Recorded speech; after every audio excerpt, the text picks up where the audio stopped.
오늘 함께 나눌 하나님 말씀은 사사기 6장 11절부터 24절까지입니다. 사사기 6장 11절부터 24절까지의 말씀 찾으셨으면 저하고 여러분들하고 한 절씩 교독하겠습니다. 여호와의 사자가 아비에셀 사람 요아스에게 속한 오브라에 이르러 상수리 나무 아래에 앉으니라. 마침 요아스의 아들 기드온이 미디안 사람에게 알리지 아니하려 하여 밀을 포도주 틀에서 타작하더니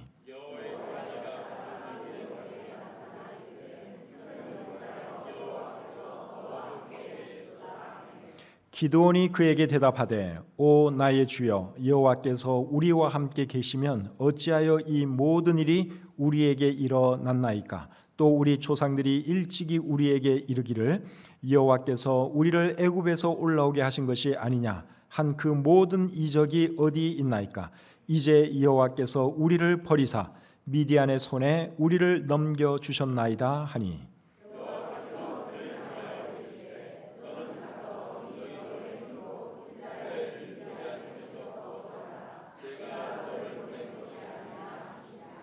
그러나 기드온이 그에게 대답하되 오 주여 내가 무엇으로 이스라엘을 구원하리이까. 보소서 나의 집은 므낫세 중에 극히 약하고 나는 내 아버지 집에서 가장 작은 자니이다 하니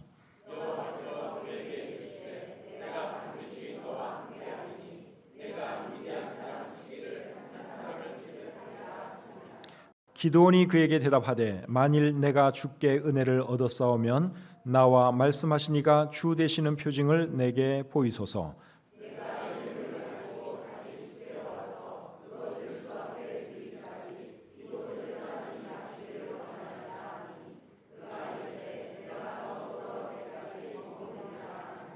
기드온이 가서 염소 새끼 하나를 준비하고 가루 한 에바로 무교병을 만들고 고기를 소쿠리에 담고 국을 양푼에 담아 상수리 나무 아래 그에게로 가져다가 드리매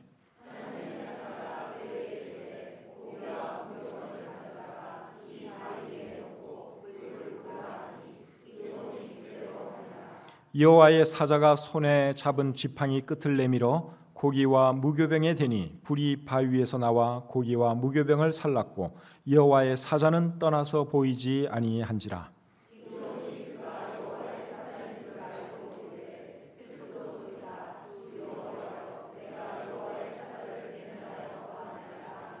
여호와께서 그에게 이르시되 너는 안심하라 두려워하지 말라 죽지 아니하리라 하시니라.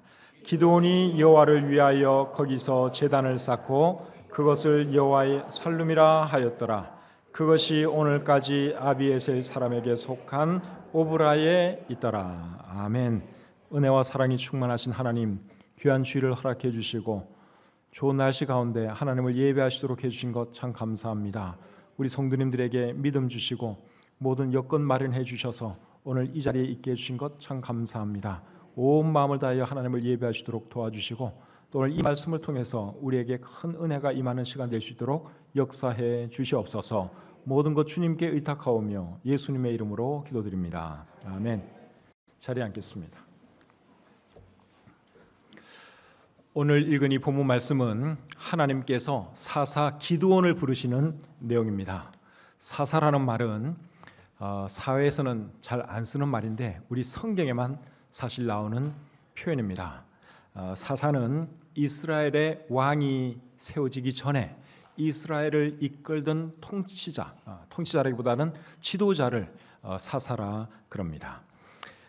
사사라는 히브리 단어의 원래 의미는 지도자, 재판관 그러한 뜻입니다. 그런데 왜 우리 성경에서는 사사라는 참 듣도 보도 못한 이런 말을 쓰게 되었느냐? 그거는 중국 성경의 영향 때문에 그렇습니다. 중국 성경이 우리나라 성경보다 먼저 번역이 되었는데 중국 성경에는 이제 요 말이 사사라고 되어 있습니다. 선비사자에다가 스승사자를 써서 사사라고 중국 성경에 나와 있습니다. 그래서 우리나라 사람들이 우리나라 성경을 번역하면서 중국 성경을 참고해서 그냥 우리 성경에도 사사라고 그렇게 번역을 한 것입니다. 옛날 중국 주나라에서는 형벌을 관장하던 관리를 사사라 그랬습니다. 형벌을 관장하던 이 관리가 재판까지 했겠죠. 그러니까 원래 이 말의 히브리 말의 의미가 재판관, 지도자 그런 의미이기 때문에 중국 사람들이 번역을 하면서 그러면 사사라 그러면 되겠다. 그렇게 해서 사사라고 이제 번역을 하게 된 것이죠. 영어 성경에서는 judge, 재판관이라고 번역을 해 놓았습니다. 공동번역 성경에서는 사사를 사사로 번역 안 해놨고 판관이라고 조금 더 현대적인 감각으로 번역을 했습니다.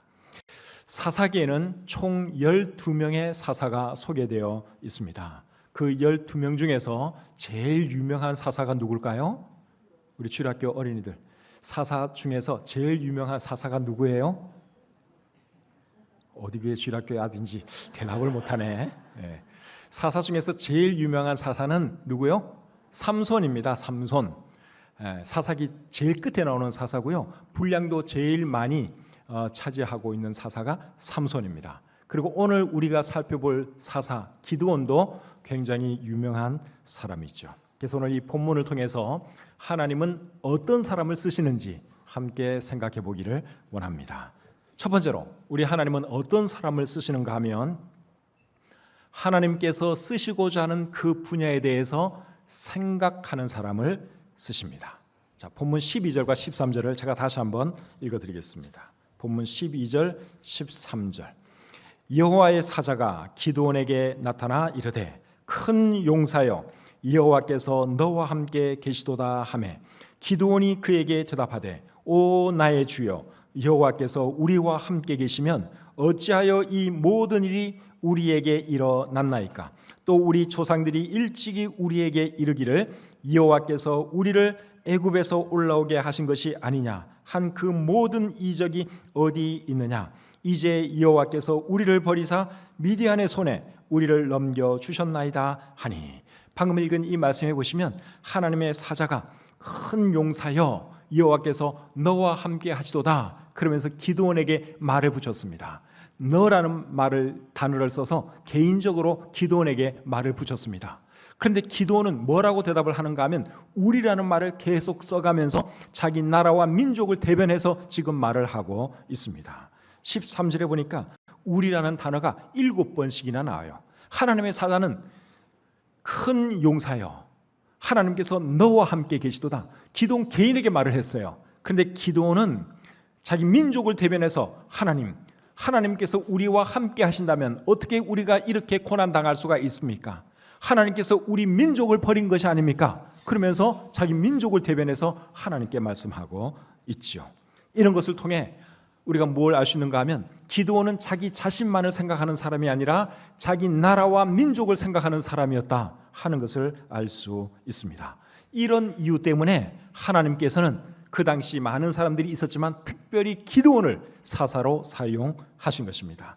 오늘날에도 하나님은 어떤 사람 사용하시는 줄 아십니까? 어떤 사람 사용하시는가 하면 하나님께서 쓰시고자 하는 그 분야에 대해서 생각하는 사람을 쓰세요. 하나님께서 쓰시고자 하는 그 분야에 대해서 거룩한 불만을 가지고 있는 사람을 쓰십니다. 거룩한 불만이라고 하는 것은 긍정적인 불만으로 이해해도 괜찮겠죠. 기드온이 지금 여러분 하나님에 대해서 긍정적인 불만, 거룩한 불만을 가지고 있는 것을 우리가 볼 수 있습니다. 13절을 제가 다시 한번 읽겠습니다. 기드온이 그에게 대답하되 오 나의 주여 여호와께서 우리와 함께 계시면 어찌하여 이 모든 일이 우리에게 일어났나이까? 또 우리 조상들이 일찍이 우리에게 이르기를 여호와께서 우리를 애굽에서 올라오게 하신 것이 아니냐 한 그 모든 이적이 어디 있나이까? 이제 여호와께서 우리를 버리사 미디안의 손에 우리를 넘겨 주셨나이다 하니. 지금 기드온의 마음속에는 하나님에 대해서 거룩한 불만이 있어요. 하나님이 우리를 사랑하시면 어떻게 우리가 이렇게 고통당할 수가 있습니까? 하나님이 우리를 버리신 것이나 다름없습니다. 그러면서 자신의 불만을 토로하고 있는데 이 불만은 부정적인 불만이 아니라 긍정적인 불만이요 거룩한 불만이죠. 그래서 하나님은 어떤 사람을 쓰시느냐? 하나님이 쓰시고자 하는 그 분야에 대해서 생각하는 사람, 거룩한 불만 가진 사람, 긍정적인 불만 가지고 있는 사람을 쓰신다 하는 것을 여러분들이 아시기를 바랍니다. 사랑하는 성도님 여러분, 여러분들은 어떤 생각을 많이 하세요? 여러분들은 어떤 일에 하나님에 의해서 쓰임받기를 원하십니까? 제가 확실하게 한 가지 말씀드리시는 것은 여러분들이 평소에 늘 생각하는 그 분야, 또 특별히 어떤 분야에 대해서 긍정적인 불만, 거룩한 불만 가지고 있는 그 분야에서 하나님께서 여러분들을 써도 쓰실 것입니다. 전혀 생각도 안 하는 분야, 그런 쪽으로는 하나님이 여러분들을 쓰실 리 거의 없습니다. 생각하는 분야, 특히 거룩한 불만을 가지고 있는 그 분야에 그럼 네가 한번 해봐라. 그러면서 하나님께서 여러분들을 쓰시죠. 여러분들이 하나님께 크게 쓰임받고 싶으면 큰 생각을 하셔야 됩니다. 하나님은 큰 생각을 하는 사람은 큰 일 맡기시는 것이고, 늘 조금만 생각밖에 못하는 사람은 조그만 일 맡길 수밖에 없어요. 사람의 크기는, 사람이 큰 사람, 작은 사람 다양하죠. 사람의 크기는 생각의 크기에 의해서 결정된다고 할 수 있습니다. 큰 생각하는 사람은 큰 사람이에요. 늘 작은 생각하는 사람은 작은 사람입니다. 그리고 사람은 자기 크기만큼 밖에 일을 할 수가 없어요. 작은 사람이 여러분 절대로 큰일 못합니다. 큰일은 어떤 사람이 하느냐? 큰 생각을 하는 큰 사람이 큰일도 하는 거죠.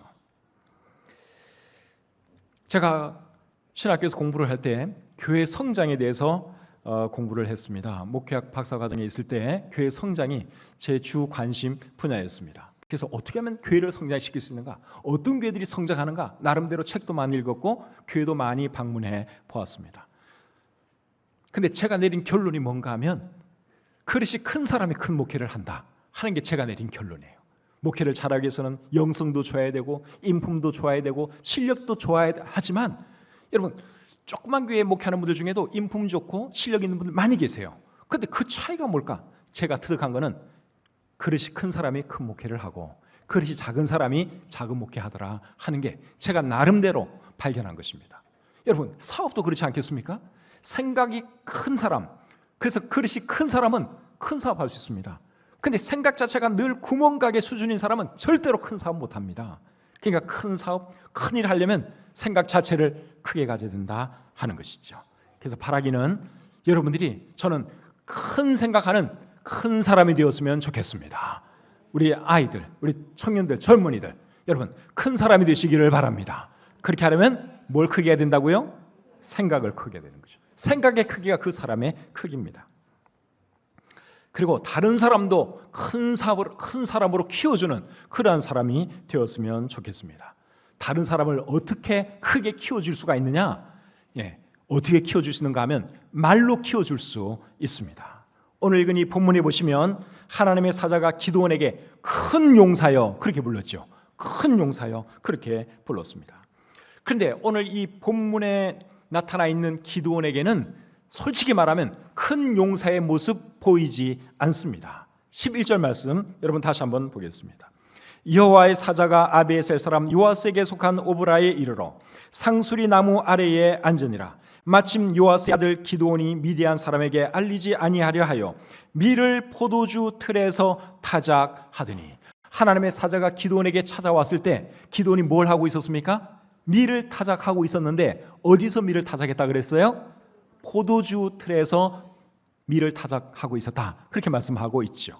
여러분 원래 밀 타작은 어디서 하는 겁니까?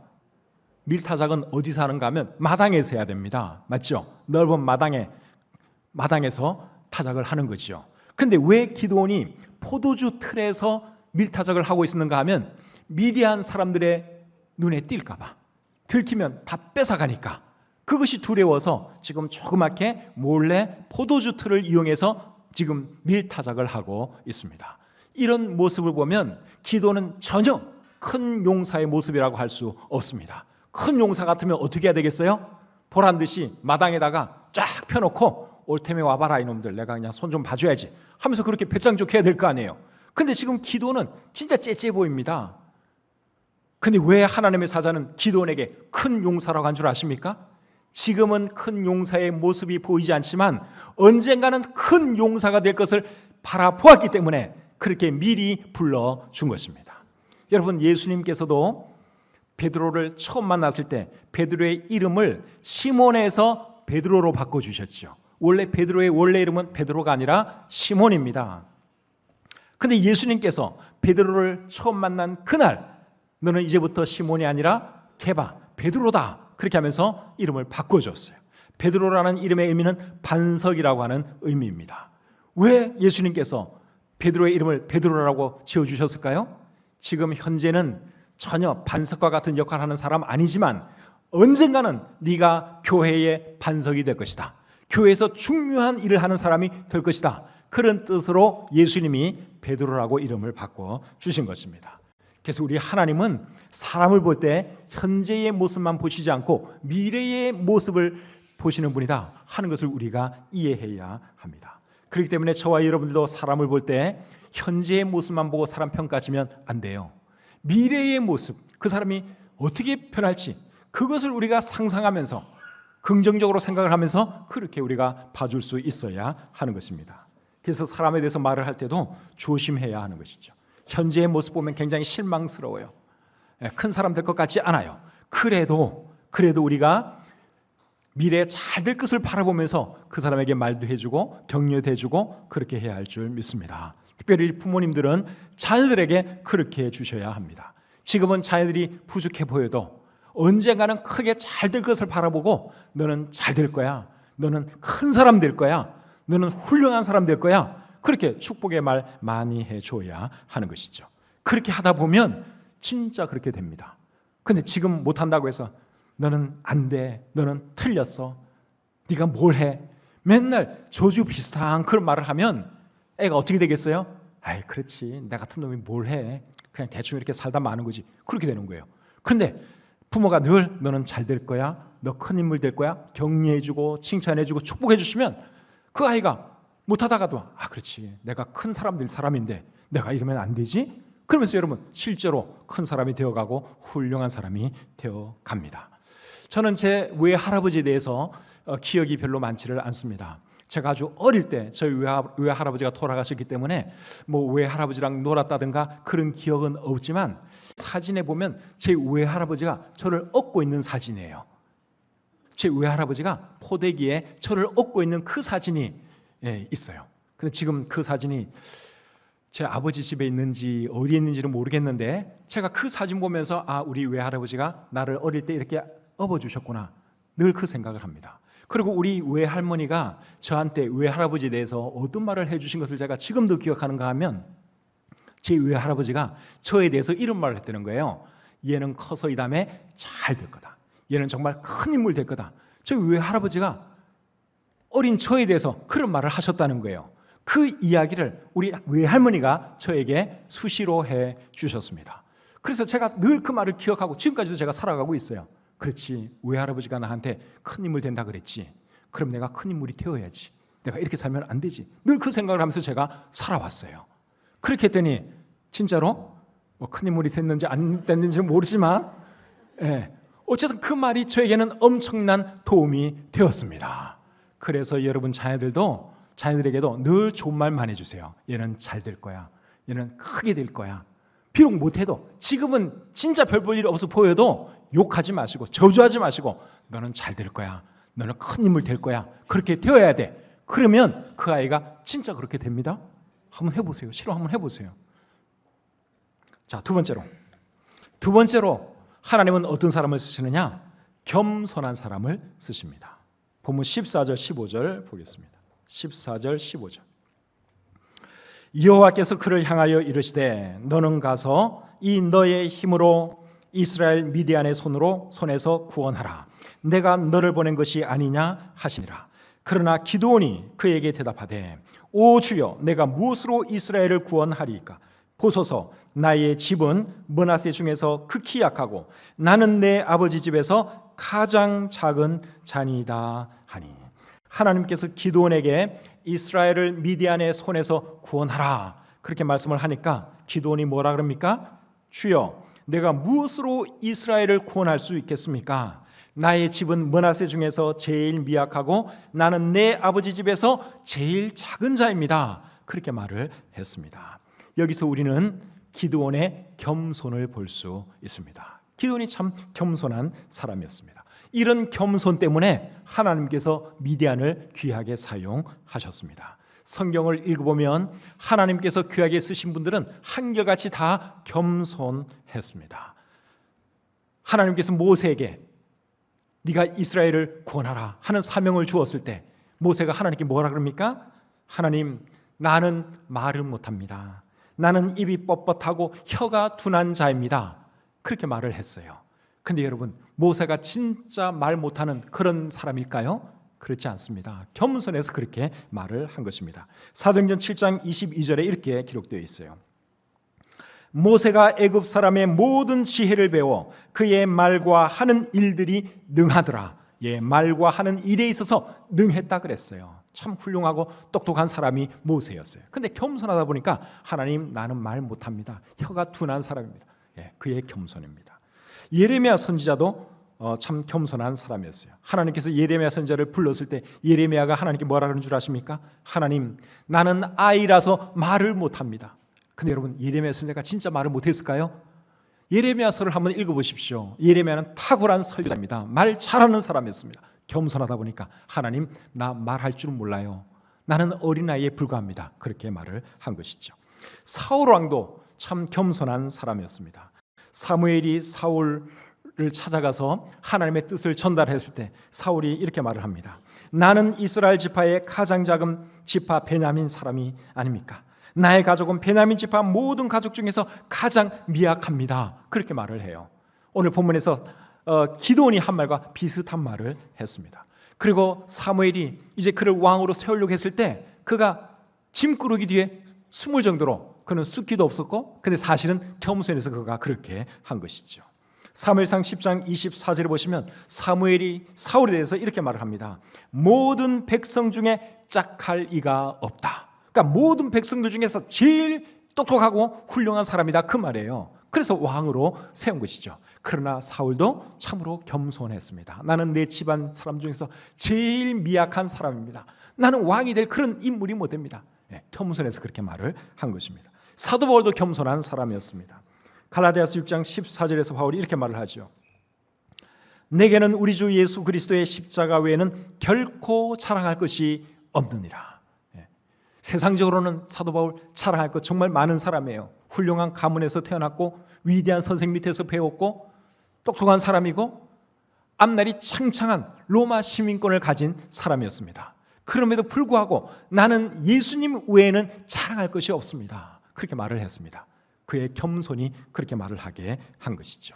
그래서 오늘날에도 하나님은 어떤 사람을 사용하시느냐? 겸손한 사람을 사용하십니다. 그래서 여러분들이 정말 하나님께 쓰임받고 싶으면 겸손하셔야 돼요. 교만한 사람은 하나님이 절대로 쓰시지를 않습니다. 교만한 사람을 왜 안 쓰는 줄 아십니까? 교만한 사람을 쓰면은 나중에 자기가 잘나서 이런 일 저런 일 했다고 생각을 해요. 하나님이 받아야 할 영광을 자기가 가로채 버립니다. 그러니까 하나님이 그런 사람을 안 쓰는 것이죠. 근데 겸손한 사람을 써서 어떤 일을 하게 하면 나중에 그 겸손한 사람은 모든 영광 누구에게 돌릴까요? 하나님께 돌리죠. 그러니까 하나님은 교만한 사람을 안 쓰시고 겸손한 사람을 쓰시는 것입니다. 잠언 29장 23절에는 교만하면 낮아지게 되겠고 겸손하면 영예를 얻으리라. 잠언 3장 34절에는 또 이렇게 말합니다. 하나님은 거만한 자를 비웃으시며 겸손한 자에게 은혜를 베푸시느니라. 그러니까 우리가 정말 하나님께 귀하게 쓰임받고 싶으면 일단 겸손한 사람이 되어야 합니다. 겸손이 뭔 줄은 알고 계시죠? 겸손은 자기 자신에 대해서 대단하게 생각하지 않는 게 겸손이에요. 그리고 다른 사람을 나보다 낮게 우월하게 생각하는 것이 겸손이고 모든 것이 하나님의 은혜라는 것을 아는 것이 겸손입니다. 겸손한 사람 되어서 하나님께 쓰임받을 수 있는 저와 여러분들 되시기를 바랍니다. 세 번째로 우리 하나님은 어떤 사람을 쓰시는가 하면 확신을 가지고 일할 사람을 쓰십니다. 보면 16절 17절 보겠습니다. 16절 17절 여호와께서 그에게 이르시되 내가 반드시 너와 함께 하리니 네가 미디안 사람 치기를 한 사람을 치듯 하리라 하시니라. 기드온이 그에게 대답하되 만일 내가 주께 은혜를 얻었사오면 나와 말씀하시니가 주 되시는 표징을 내게 보이소서. 하나님께서 기드온에게 내가 너와 함께 할 것이다. 네가 미디안 사람 치기를 한 사람 치듯 할 것이다. 그렇게 말을 하니까 기드온이 하나님께 표징을 보여달라고 요구를 합니다. 무엇에 대한 표징입니까? 나와 말씀하시는 분이 하나님이라는 것을 증명하는 표징을 보여달라고 지금 요구를 하고 있습니다. 그리고 자기에게 말씀하시는 분이 하나님인 것이 확실하면 하나님 말씀대로 한번 해보겠다, 그 뜻으로 표징을 보여달라고 요구하는 것이죠. 그렇게 했더니 하나님께서 그에게 표징을 보여주십니다. 20절 21절 또 보겠습니다. 하나님의 사자가 그에게 이르되 고기와 무교병을 가져다가 이 바위 위에 놓고 국을 부으라 하니 기드온이 그대로 하니라. 여호와의 사자가 손에 잡은 지팡이 끝을 내밀어 고기와 무교병에 대니 불이 바위에서 나와 고기와 무교병을 살랐고 여호와의 사자는 떠나서 보이지 아니한지라. 하나님께서 기드온의 요구대로 표징을 보여주셨어요. 어떤 표징을 보여주셨습니까? 기드온이 가져온 음식을 바위 위에 다 쏟게 하더니 지팡이 끝을 대니까 갑자기 바위에서 불이 나와서 그 모든 음식을 다 태워버렸습니다. 놀라운 표징을 보여주셨습니다. 그래서 기드온은 이제부터 확신을 가지고 이제 주님의 사역에 뛰어들게 되죠. 그래서 우리 하나님은 어떤 사람을 좋아하시느냐? 확신을 가지고 일할 사람을 좋아하십니다. 일을 하면서 계속 의심하는 사람, 그런 사람 우리 하나님이 별로 좋아하지 않습니다. 일을 하기 전에는, 일 시작하기 전에는 의심할 수 있어요. 과연 하나님이 나를 부르셨는가? 일 시작하기 전에는 의심할 수 있어요. 또 하나님께 어떤 표징 보여달라고 기도할 수도 있어요. 근데 일단 일을 시작하면 다른 거 생각하지 않고 앞만 보고 달려가는 그런 사람을 우리 하나님은 좋아하십니다. 그래서 누가복음 9장 62절에서 예수님이 이렇게 말씀을 했죠. 손에 쟁기를 잡고 뒤를 돌아보는 자는 하나님 나라에 합당하지 아니하다 말씀하셨습니다. 일단 쟁기를 잡고 일을 시작했으면 앞만 보고 나아가야 되는 거예요. 자꾸만 쟁기를 잡고 일을 하면서도 뒤를 돌아보는 이런 사람은 우리 하나님은 기뻐하시지 않습니다. 목사인 저도 그런 사람 싫더라고요. 헌신을 했으면 그냥 지긋하게 하는 게 좋지, 이거 내가 계속 해야 되나 말아야 되나 늘 고민하고 갈등하는 사람이 있어요. 그런 사람 보면 진짜 짜증나. 그러면 안 돼요. 일을 했으면 여러분 신실하게 하는 거죠. 하나님께서 나에게 이 일을 맡겨주셨구나, 끝까지 하는 거예요. 그냥 그런 사람을 하나님께서 기뻐하시고 사랑하시는 줄 믿습니다.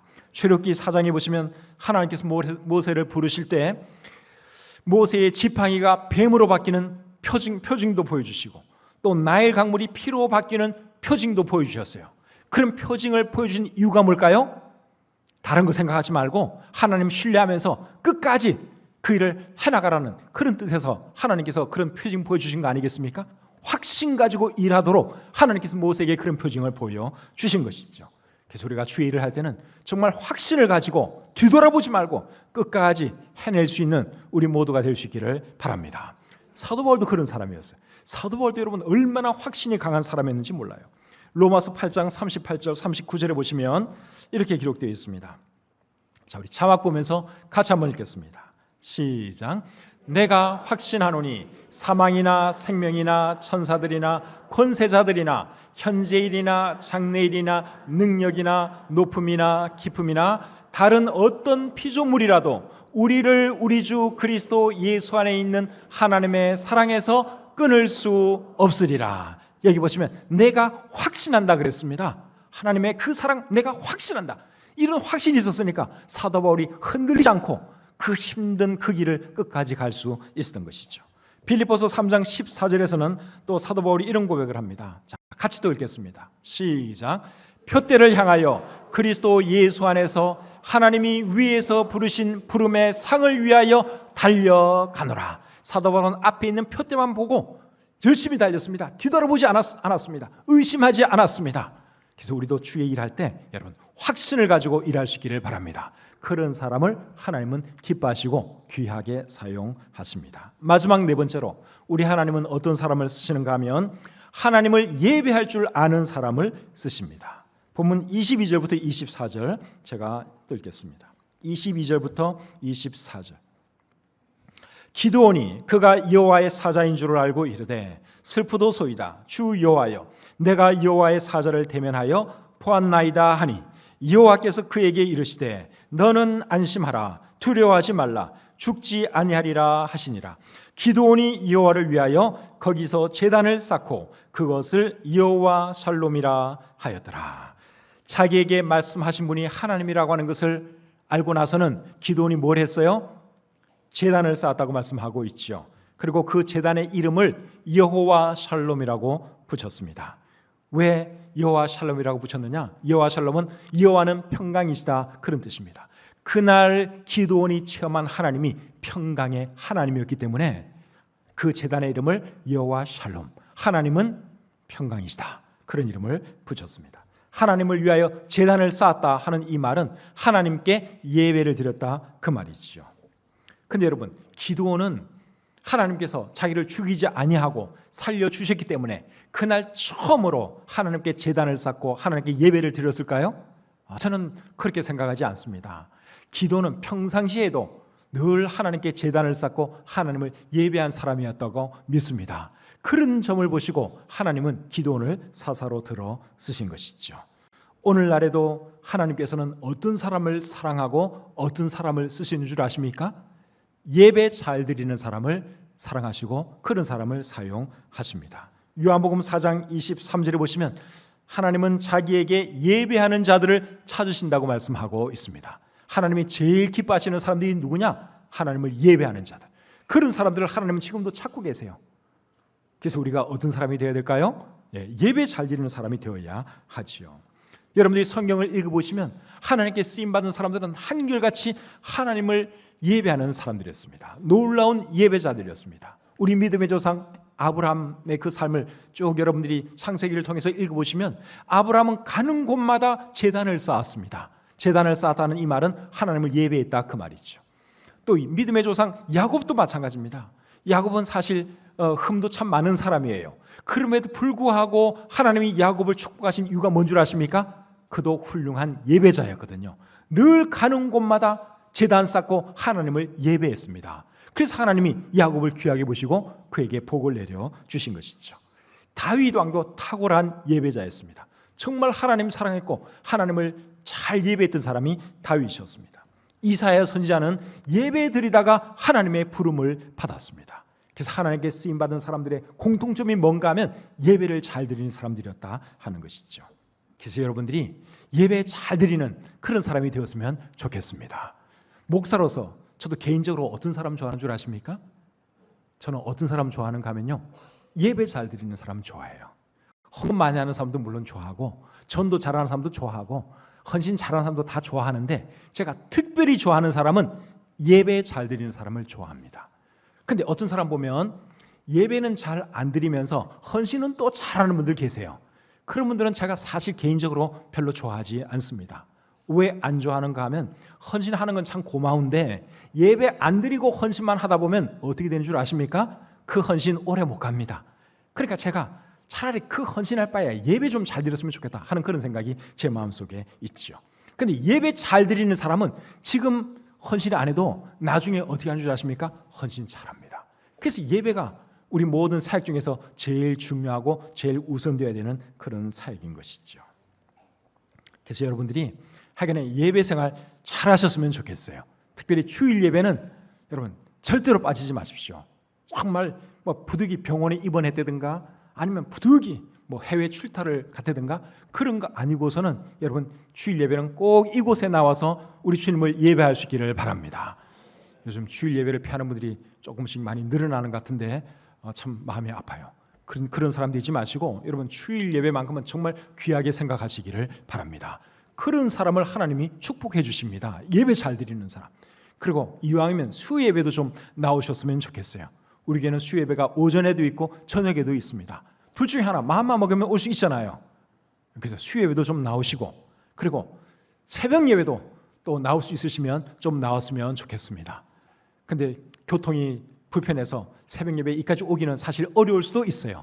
그러면 집에서 새벽 예배 드리면 되잖아요. 우리 교회 새벽 예배가 실시간 동영상으로 5시 30분에 여러분 스마트폰만 열면 들어가시면 우리 교회 새벽 예배 함께 할 수 있습니다. 마음만 먹으면 얼마든지 할 수 있어요. 근데 그거 조금 빨리 일어나는 게 크기 싫어가지고 그런 사람 되지 마시고 잠을 조금 줄이더라도 하루를 말씀과 기도로 시작하는 그런 사람 되시기를 바랍니다. 그래야지 하나님이 여러분들에게 복을 주시고 여러분 자손들을 축복해 주시는 것이죠. 새벽마다 하나님께 기도하는 사람과 늦게 일어나서 그냥 후닥닥 뛰어나가는 사람하고 여러분 그 삶이 똑같을 수가 있겠습니까? 기도하는 사람. 그런 사람 하나님 기뻐하시고 또 그 기도를 들어주셔서 잘 되게 해 주시는 것이죠. 오늘 이 본문을 통해서 하나님은 어떤 사람을 쓰시는가 네 가지로 살펴보았습니다. 첫 번째로 하나님은 어떤 사람을 쓰신다 그랬죠? 하나님이 쓰시고 하는 분야에 대해서 생각하는 사람. 두 번째는 겸손한 사람. 세 번째는 확신 가운데 일하는 사람. 그리고 네 번째는 예배하는 사람을 하나님이 쓰신다. 하나님 말씀 여러분들이 들으셨는데 잘 기억하시고 그런 사람 되셔서 하나님께 귀하게 쓰임받는 여러분들이 다 되시기를 우리 주님의 이름으로 축복합니다. 하나님 아버지, 부족한 종이 하나님 말씀 전했습니다. 오늘 이 말씀 잘 기억하게 도와주셔서 정말 기드온과 같은 사람이 되어서 하나님께 귀하게 쓰임받는 우리의 모든 성도님들 되게 해 주시옵소서. 감사드리며 예수님의 이름으로 기도합니다. 아멘.